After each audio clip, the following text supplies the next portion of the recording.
လူတယောက်ကိုအထင်အမြင်နဲ့ဆုံးဖြတ်ခြင်းတဲ့အခါကျရင်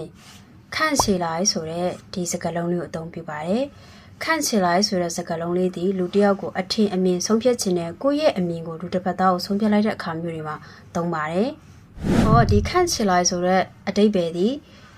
ကြည့်ရတာတနည်းအားဖြင့်ထင်ရသည်မှာတနည်းအားဖြင့်ပုံပေါက်ပါတယ်ဆိုတဲ့အဓိပ္ပာယ်ကိုဖော်ဆောင်တယ်အဲ့တော့သူ့ကိုတို့တွေဝါကြလေးနဲ့တူတူဖွဲ့ပြီးတော့လေ့လာကြည့်လိုက်ရအောင်他看起来有点累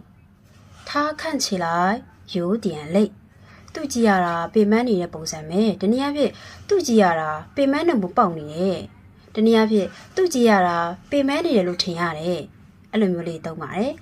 လိတ်ကကြတော့ပင်ပန်းတာရိုးတယ်ကနည်းနည်းတနည်းအားဖြင့်အနည်းငယ်他看起来သူကြည့်ရတာသူ့ပုံစံကပင်ပန်းနေလို့ထင်ရတယ်ပင်ပန်းနေပုံပေါက်နေပါတယ်他看起来很年轻他看起来很年轻他看起来သူကြည့်ရတာသူ့ပုံစံက很年轻အရန်ကိုမှ年轻ငယ်ရွယ်နှုတ်ပြတဲ့တနည်းအားဖြင့်ငယ်ငယ်လေးလို့ပြောတာဖြစ်ပါတယ်အဲ့တော့他看起来很年轻သူကြည့်ရတာငယ်ငယ်လေးတနည်းအားဖြင့်သူကြည့်ရတာနှုတယ်ပေါ့နော်အဲ့လိုမျိုးလေးသုံးလို့ရပါတယ်他看起来很秀气他看起来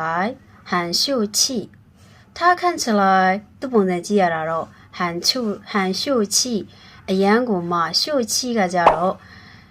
နူးညံ့တိမ်မွေ့တာတနည်းအားဖြင့်တိမ်မွေ့နူးညံ့တာမျိုးပြောတာဖြစ်ပါတယ်အဲ့တော့သူမရဲ့ပုံစံကြည့်ရတာတော့သူမကိုကြည့်ရတာတော့နူးညံ့တိမ်မွေ့လိုက်တာနူးညံ့တိမ်မွေ့တဲ့ပုံစံထင်ရပါတယ်အဲ့လိုမျိုးလေးသုံးပါတယ်